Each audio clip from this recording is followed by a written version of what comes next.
देखो आज का जो टॉपिक है क्या है, द्विबीजपत्री और एक बीजपत्री का शरीर, पादपों का शरीर। ठीक है, यानी कि अभी तक अपना लोग क्या क्या पढ़े, इससे पहले पढ़े मतलब जो त्वचा उत्तक होता है उसके नीचे, मतलब बाह्य एक हो गया बाह्य उत्तक, उसके नीचे जो पाया जाता है वो कौन सा उत्तक होता है? हाँ, भरण उत्तक। फिर उसके सबसे लास्ट में कौन सा होता है? संवहन उत्तक। तो हम इस 3 उत्तक के बारे में पढ़े। कौन कौन उत्तक था? पहला कौन उत्तक था? बाह्य त्वचीय उत्तक। ठीक है, दूसरा क्या था? भरण उत्तक। और तीसरा क्या था? हाँ, संवहन उत्तक। क्या हुआ? तो ये तीनों उत्तक के बारे में अपना लोग पढ़े थे, और ये तीनों उत्तक जब पढ़ लिए तो अब अपना लोग क्या पढ़ने वाले हैं? द्विबीजपत्री एवं एक बीजपत्री पादपों का शरीर पढ़ेंगे, शरीर के बारे में। ठीक है, द्विबीजपत्री एवं एक बीजपत्री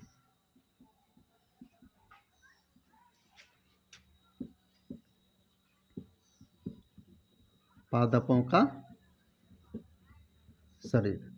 अब देखो, जब शरीर के बारे में बात हो रहा है तो शरीर की बात हो रहा है तो इसमें क्या क्या आ जाएगा बताओ? जड़, तना और पत्ती। हाँ, जब पूरे शरीर, तना बोले तो नहीं हुआ, जब पूरे की बात कर रहेंगे पूरे शरीर की तो क्या क्या आ जाएगा? जड़ की बात आएगा, तना की बात आएगा और पत्ती की बात आएगा।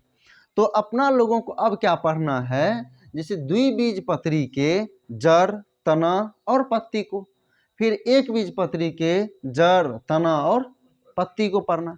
अच्छा, इसके पत्ती को अध्ययन करने के लिए, पढ़ने के लिए सबसे पहले इसका क्या करना पड़ेगा? अनुप्रस्थ काट करना पड़ेगा। क्या करना पड़ेगा? अनुप्रस्थ काट। अनुप्रस्थ काट किसको कहते हैं? उस दिन बताए थे, कल भी बताए शायद। बताओ किसको कहेंगे? अनुप्रस्थ काट दो तरह का नहीं होता, काट दो तरह का होता है। जब हम किसी को इसको इस तरह से बीच से काटते हैं तब इसको कहते हैं अनुप्रस्थ काट। ठीक है, और जब कोई ऐसे शरीर है इसको ऐसे काटते हैं तो उसे लंबवत काट कहते हैं। ठीक है, तो यहाँ पे अपना लोग को क्या करना है? हमें द्विबीजपत्री पादपों के शरीर को पढ़ने के लिए या एक बीजपत्री पादपों को शरीर को पढ़ने के लिए हमें उसका अनुप्रस्थ काट करना पड़ेगा। अनुप्रस्थ काट समझ में तो आ गया पूरा पूरा? हाँ, तो अब जो है ये तो हो गया हेडिंग, लेकिन इसमें जो हमारा मेन पॉइंट होगा वो क्या होगा? द्विबीजपत्री। कौन सी? द्विबीज, यानी तो पहले इसमें ये लिख सकता है कि द्विबीजपत्री एवं एक बीजपत्री पादपों के शरीर के अध्ययन के लिए हमें इनके जड़, तना एवं पत्तियों का अनुप्रस्थ काट का अध्ययन करना पड़ेगा। ठीक है, इस इतना तो इसमें लिखना है। उसके बाद क्या करेंगे अपना लोग? अलग कर लेंगे। तो लिख लो इसको, क्या लिखना है? द्विबीजपत्री एवं एक बीजपत्री, एक बीजपत्री पादपों के शरीर के अध्ययन के लिए इसके जड़, तना एवं पत्तियों का क्या करना पड़ेगा? अनुप्रस्थ काट का अध्ययन करना होगा। ठीक है, अनुप्रस्थ काट का अध्ययन करना होगा। लिखा? अब देखो एक चीज अब हमें क्या करना है? अब हमारा जो टॉपिक होगा वो होगा द्विबीजपत्रियों का। सबसे पहले हम किसको देखेंगे? जड़ को। किसको देखेंगे? जड़ को। फिर किसको देखेंगे? तना। और फिर उसके बाद किसको देखेंगे? पत्ती को देखेंगे। तो पहले अपना लोग जड़ के पास चलते हैं। ठीक है, तो लिख लो द्विबीजपत्री पादपों के जड़ का या जड़ के अनुप्रस्थ काट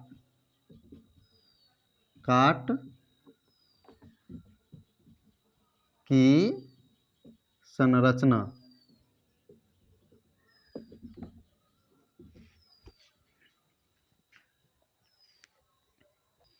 लिख लिया। अब देखो, हमें इसको जानने के लिए हमें क्या करना पड़ेगा, जड़ के अनुप्रस्थ काट की संरचना को देखना पड़ेगा।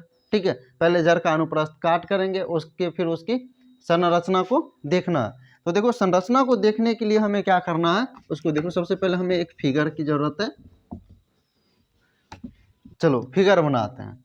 फिगर से तो लोग लगभग वाकिफ ही है होगा। ठीक है, उसको हम लोग देखेंगे थोड़ा सा बस। देखो, सबसे पहले हम बनाएंगे क्या चीज, बाह्य त्वचीय उत्तक। क्या बनाएंगे, बाह्य त्वचीय उत्तक। ये हो गया, अपना लोग बनाए थे। और तुम लोग को ये भी बताए थे, अभी किस चीज के बारे में पढ़ रहे हैं, जड़ के बारे में। अच्छा एक चीज बताओ, जड़ में एक रचना होती है, क्या बताए थे, जड़ में जैसे जड़ है, जड़ में क्यूटिकल मिलेगा या नहीं मिलेगा, क्यूटिकल। क्यूटिकल, क्यूटिकल समझता है किसको कहते हैं, किसको कहते हैं, क्या जड़ में क्यूटिकल मिलेगा या नहीं मिलेगा, बोलो रे बउआ, क्यों नहीं मिलेगा बता।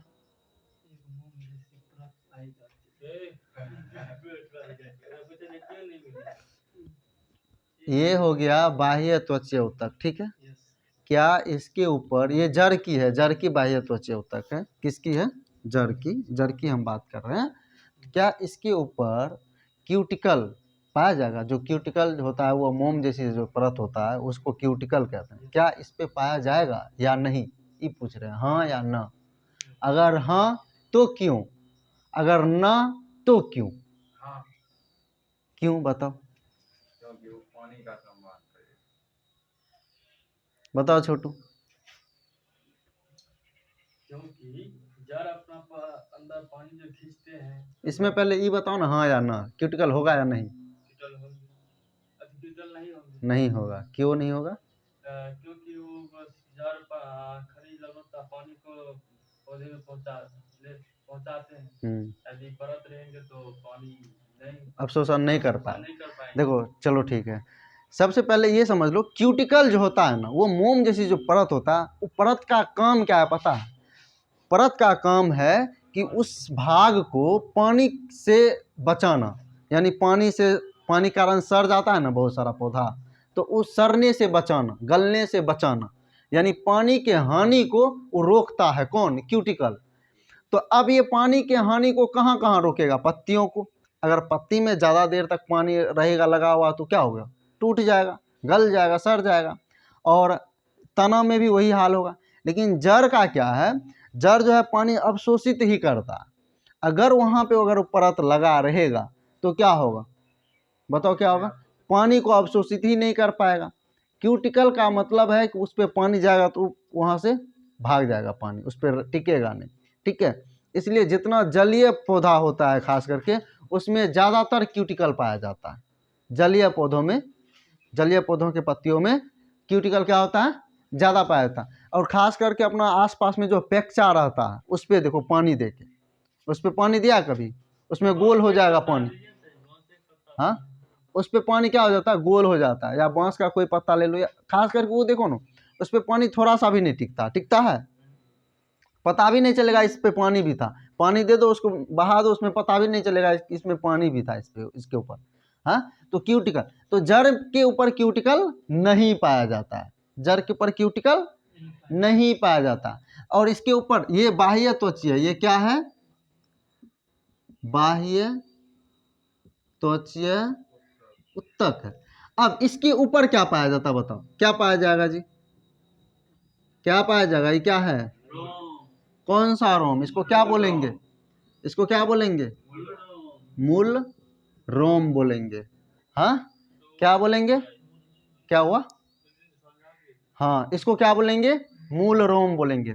अब बाह्य त्वचीय उत्तक के बाद एक इस तरह से उत्तक मिलता है, उत्तकों का एक लाइन मिलता है। इस उत्तक का क्या नाम है पता है? हैं? इस उत्तक का मतलब इसमें तो भरण उत्तक आएगा ही, लेकिन ये जो उत्तक है इसका नाम है पैरेनकाइमा। क्या है? पैरेनकाइमा। ठीक है, क्या है? पैरेनकाइमा। समझ में आ गया? और पैरेनकाइमा के बीच में देखो, कोशिकाओं के बीच में जगह है खाली बचा हुआ, हाँ, यानी कि इस खाली जगह को क्या कहते हैं? अंतराकोशिकीय स्थान कहते हैं। क्या कहते हैं जी? अंतराकोशिकीय स्थान। और अंतराकोशिकीय स्थान अगर बोलेंगे हम, क्या पैरेनकाइमा में अंतराकोशिकीय स्थान है या नहीं? क्या बोलेगा? हाँ है। ठीक है, ये हो गया पैरेनकाइमा की एक परत। ठीक है, उसके बाद क्या होता है? इसमें इस तरह से कोशिकाओं की संरचना होती है, उत्तकों की संरचना इस तरह से होती है। ठीक है, अब इसको कहते हैं कोलेनकाइमा। क्या कहेंगे? कोलेनकाइमा। अब तुम बताओ, क्या कोलेनकाइमा के बीच में, कोशिकाओं के बीच में खाली जगह है? नहीं है, यानी कि इसमें अंतराकोशिकीय स्थान नहीं मिलेगा। किसमें? कोलेनकाइमा में। समझ में आ रहा? अब इसके नीचे एक और कोशिका मिलेगा, एक और उत्तक जिसको बोलेंगे, एक और इस तरह से कोशिकाओं का समूह मिलेगा। ठीक है, ये क्या होगा जल्दी बताओ? स्क्लेरेनकाइमा। क्या होगा? स्क्लेरेनकाइमा। क्या इसमें अंतराकोशिकीय स्थान मिल रहा है? नहीं मिल रहा है, हाँ, नहीं मिल रहा। अब ये इस तीनों को, यहां से लेके यहां तक, यानी 1 2 3 3 गो हुआ, इस तीनों को क्या बोलेंगे? भरण उत्तक। क्या बोलेंगे जी? भरण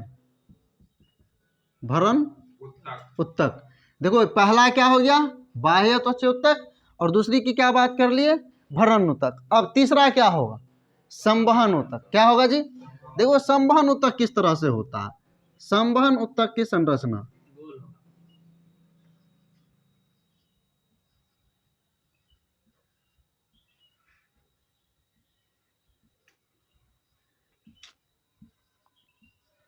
इस तरह से गोल गोल।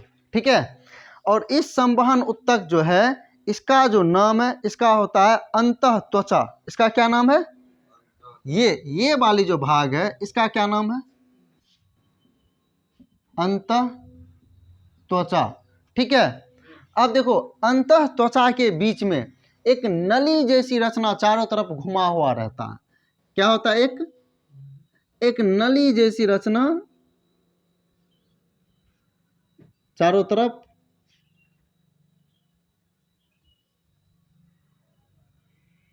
इस तरह से घुमा हुआ रहता है। ठीक है, क्या रहता है? एक नली जैसी रचना। इस नली जैसी रचना को केसपरी बोला जाता है। केसपरी। क्या बोला जाता है? केसपरी बोला जाता है, या इसको सुबेरीन भी बोलते हैं। क्या बोलते हैं? सुबेरीन भी बोलते हैं। ठीक है, समझ में आया इतना तक? अब देखो, ये जो अंतः त्वचा है, अंतः त्वचा के अंदर में, ठीक है, इसके अंदर से एक और कोशिकाओं का इस तरह से परत बना रहता है।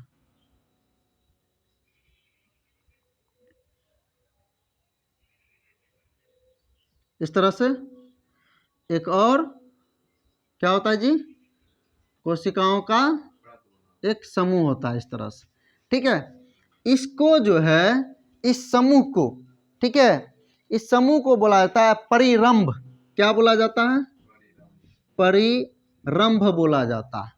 ठीक है, अब इसके अंदर में मिलेगा क्या चीज? जाइलम और फ्लोएम। और इसमें जो है, क्या कहते हैं, द्विबीजपत्री पादपों के जड़ में जाइलम और फ्लोएम जो होता है, वो एकांतर रूप से व्यवस्थित रहता है। पीछे अपना लोग लिखाए भी, हाँ, एकांतर रूप से। एकांतर रूप का मतलब क्या होगा? एक होगा जाइलम, एक होगा फ्लोएम, एक होगा जाइलम, एक होगा फ्लोएम, एक होगा जाइलम, दूसरा होगा क्या चीज? फ्लोएम। इस तरह से समझ में आया? तो इसमें क्या रहेगा? इस तरह से मान लो, ये है क्या चीज? जाइलम, ये है फ्लोएम। ये है क्या चीज? जाइलम, ये है फ्लोएम। ये क्या है? जाइलम, ये है फ्लोएम। ये क्या है?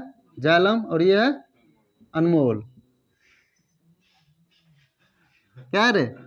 Phloem, xylem, phloem. फिर जाइलम, फिर फ्लोएम, फिर जाइलम, इस तरह से। यानी कि एक क्या है, जाइलम है और दूसरा फ्लोएम है। जाइलम फ्लोएम ये करके पूरा जो है ये है। ठीक है, यहां तक समझ में आ गया।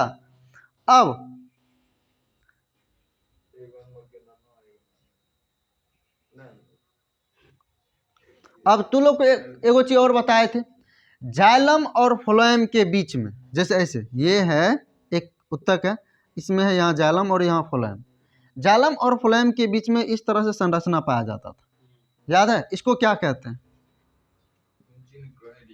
बताओ? कैम्बियम। क्या बोलते हैं? कैम्बियम बोलते हैं।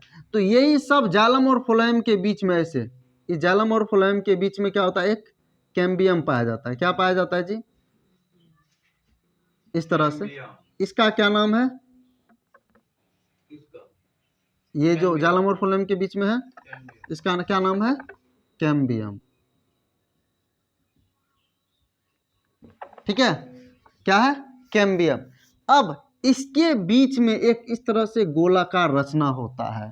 ठीक है, इसको बोला जाता है पिथ। क्या बोला जाता है? पिथ, या बोलेंगे मज्जा। क्या बोलेंगे? मज्जा। माजा नहीं, मज्जा। पिथ या मज्जा। ठीक है, समझ में आ गया? ये यहां से लेके यहां तक ये जो संरचना है, इस संरचना किस चीजों का है? द्विबीजपत्री, द्विबीजपत्री पादपों के जड़ों के अनुप्रस्थ अनुप्रस्थ काट का, किसका? काट का संरचना है। समझ में आ गया? और ये पूरे फिगर में कोई ऐसा चीज बताओ जो समझ में नहीं आया। फिगर की बात सिर्फ कर रहे हैं, फिर अब इस सभी को लिखाना है। अभी फिगर जैसे लिखा है, जड़, ये जैसे जड़ है, ये इसको ऐसे काटे, काटने के बाद इस तरह से संरचना मिला। अब देखो, जैसे मान लो यहाँ से कटा है, काटे तो इस सबसे बाहर वाली, इस सबसे बाहर की जो रचना है, ये क्या हो गया? बाह्य त्वचीय ऊतक। अब कटने के बाद अब यहाँ पे दूसरा परत आएगा, आएगा ना? वो दूसरा कुंची का मिलेगा? भरण ऊतक का। किसका मिलेगा? भरण ऊतक। उसके बाद किस चीज का मिलेगा? संवहन ऊतक का। समझ में आ गया? सबसे बीच में क्या मिलेगा? संवहन ऊतक। यही समझ में आ गया ना? हाँ, वही जो साल जो बोलता है, तो ऐसे। हाँ, तुम सिर में साल खोज रहा है, उसमें भी होता है जो ज्यादा मोटा होता है। जर की बात कर रहे हैं, जो जर है, जर। ठीक है, तो चलो इस फिगर को बना लो पहले, उसके बाद इसके बारे में लिखाना है, जल्दी फटाफट। देखो यहाँ पे लाइनिंग जो दिए हैं, कौन कौन क्या है वो अच्छा से डिनोट करना। ये नहीं कि हम इसको डिनोट कर रहे हैं तो इसको डिनोट करके कुछ और लिख देना। अनमोल कपूर तोरा विशेष करके कहे छी,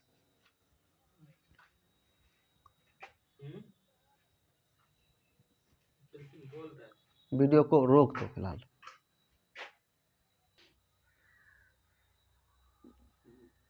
ठीक है, चलो इधर ध्यान दो। क्या लिखा है? सबसे बाहरी जो उत्तक है, या जो सबसे बाहरी जो परत है, उस परत को क्या कहते हैं? बाह्य त्वचीय उत्तक। ठीक है, इसके ऊपर एक मतलब क्या पाया जाता है? रोम पाया जाता है, जिसको अपना लोग मूल रोम कहते हैं। ठीक है, उसके बाद वाले जो संरचना या कोशिकाएं होती है, वो क्या होता है? पेरेनकाइमा होता है। और पेरेनकाइमा में क्या होता है? अंतराकोशिकीय स्थान होता है। इसके बाद सीधा अपना लोग को यहाँ पे आ जाना है। कहाँ आ जाना? इस, बस हो गया। कोलेनकाइमा सब तीनों भरण ऊतक में बस एगो पेरेनकाइमा को जो बात किए, पेरेनकाइमा में इसलिए इसको बात की क्योंकि इसमें अंतराकोशिकीय स्थान मिलता है, इसीलिए। ठीक है, अब ये पूरा संवहन ऊतक की बात है। अब इस संवहन ऊतक इसको बोला जाता है कॉर्टेक्स। क्या बोला जाता है? कॉर्टेक्स। कॉर्टेक्स की जो बाहरी कोशिकाओं का लड़ी होता है, इसको क्या बोला जाता है? अंतःत्वचा। इसके भीतर एक नली आकार की रचना पाई जाती है, जिसको क्या कहते हैं? केशपरी। ठीक है, इसके बाद केशपरी के बाद इस कॉर्टेक्स के भीतर एक और कोशिकाओं के जैसे घुमा हुआ रहता है रचना, उसको क्या कहते हैं? परिरंभ, क्या कहते हैं, परिरंभ। उसके बाद इसमें जाइलम और फ्लोएम होता है। क्या होता है जी, इसमें एक होता है जाइलम, इसको फ्लोएम कर दो, और एक क्या होता है, जाइलम, ठीक है, एक जाइलम और एक फ्लोएम रहता है। तो चलो इसको एक तरफ से इसको लिखते चलना, ठीक है। इसके केंद्र में एक बीच में क्या पाया जाता, पित्त मज्जा पाया जाता है। चलो लिख लो, लिखो, नीचे से तीर दे दे करके लिखते चलना है। लिखो, इसमें सबसे बाहरी भित्ति को बाह्य त्वचा कहते हैं। तब वही लिखना ही है जो इसमें है।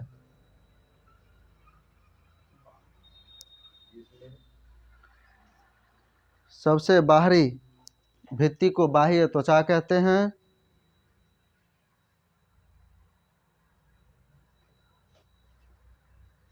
इसमें संजीवनी घटक होते हैं। इसमें संजीवनी घटक होते हैं, लिख लिया। इसमें इसी में लिखना है, इसी लाइन में, पॉइंट में।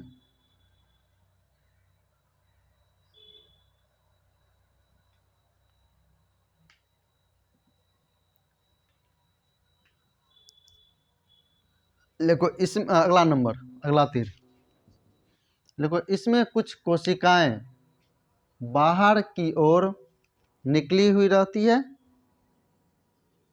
यहाँ देख रहा है, जो कुछ कोशिकाएं बाहर की ओर निकली हुई रहती है, जो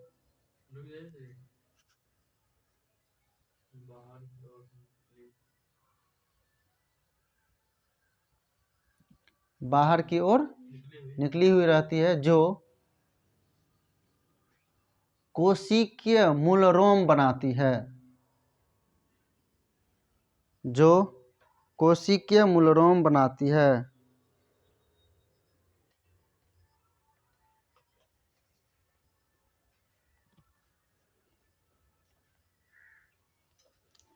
उसके बाद अगला तीर लिखो, कॉर्टेक्स, कॉर्टेक्स में, कॉर्टेक्स का हिंदी होता है वलकुट। क्या होता है, वलकुट। कॉर्टेक्स में पतली भित्ति वाली,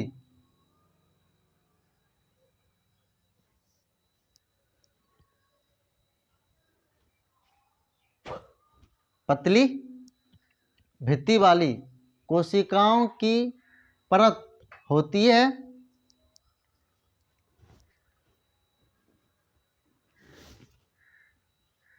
कोशिकाओं की परत होती है जिसमें अंतराकोशिकीय स्थान पाया जाता है। देख रहा है ये, इसमें क्या पाया जाता है, अंतराकोशिकीय स्थान पाया जाता है।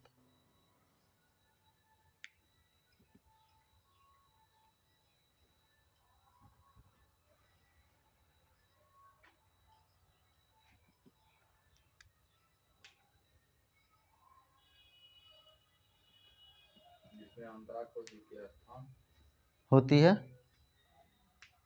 देख लिया। अगला अगला लिखना तीर, देखो, कोर्टेक्स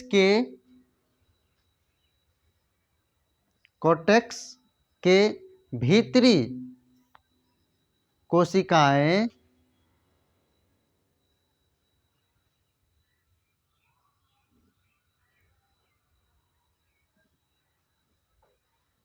कोर्टेक्स की भीतरी कोशिकाएं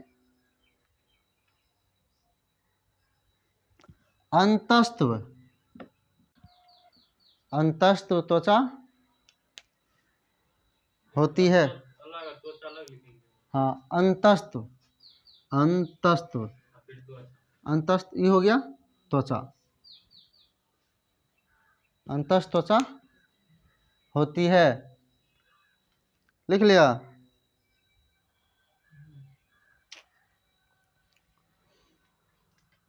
लिखो,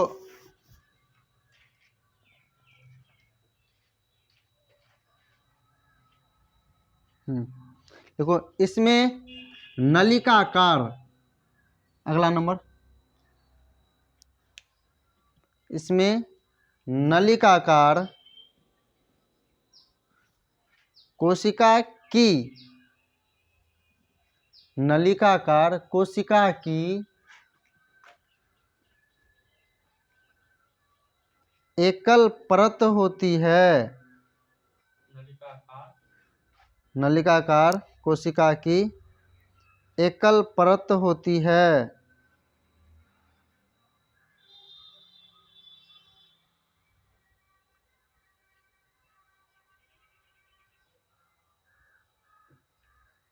लिख लिया?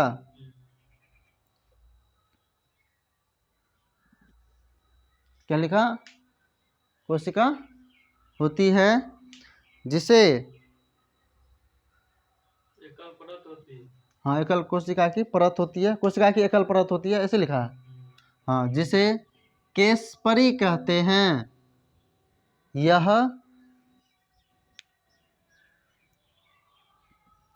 सुबेरीन की बनी होती है।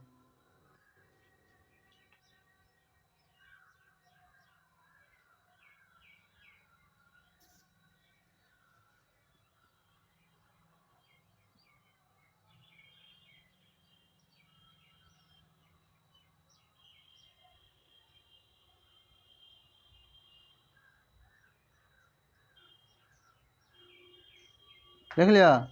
यह सुबेरीन की बनी होती है। अगला तीर में लिखना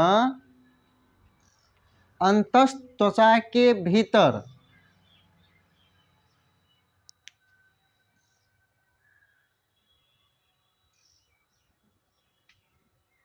अंतस्थ त्वचा के भीतर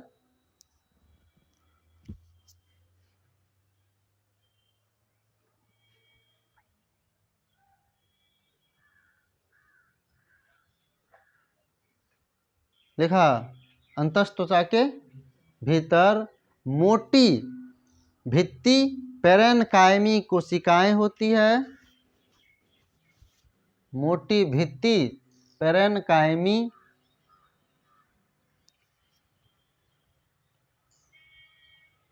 कोशिकाएं होती है, जिसे परिरंभ कहते हैं। जिसे परिरंभ कहते हैं।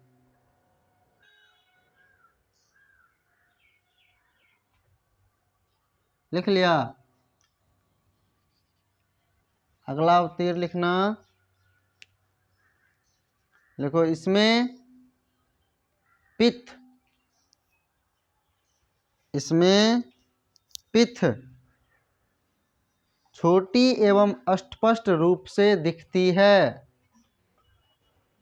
इसमें पित्त छोटी एवं अस्पष्ट रूप से दिखती है।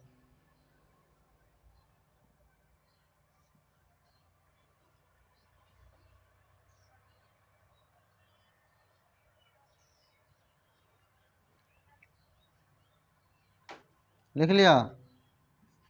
उसके बाद अगला लिखना, इसमें जाइलम एवं फ्लोएम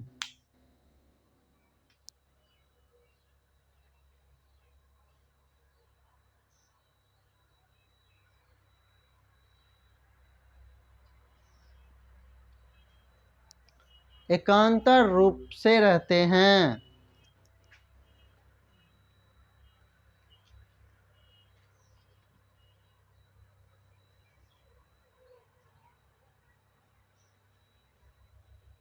लिख लिया? और अगला लास्ट पॉइंट लिखना, इसमें जाइलम एवं फ्लोएम के बीच में कैम्बियम मौजूद रहते हैं। इसमें जाइलम एवं फ्लोएम के बीच में कैम्बियम मौजूद रहते हैं।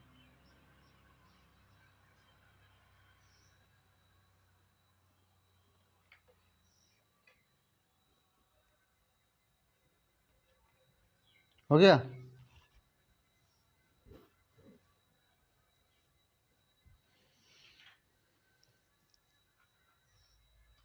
कैम्बियम। चलो समझ में आ गया पूरा पॉइंट, या कोई दिक्कत भी? हाँ, आज इतना ही रहने दो, थोड़ा थोड़ा करके अंदर लो ताकि सब समझ में आएगा, आराम आराम से। बंद कर दो।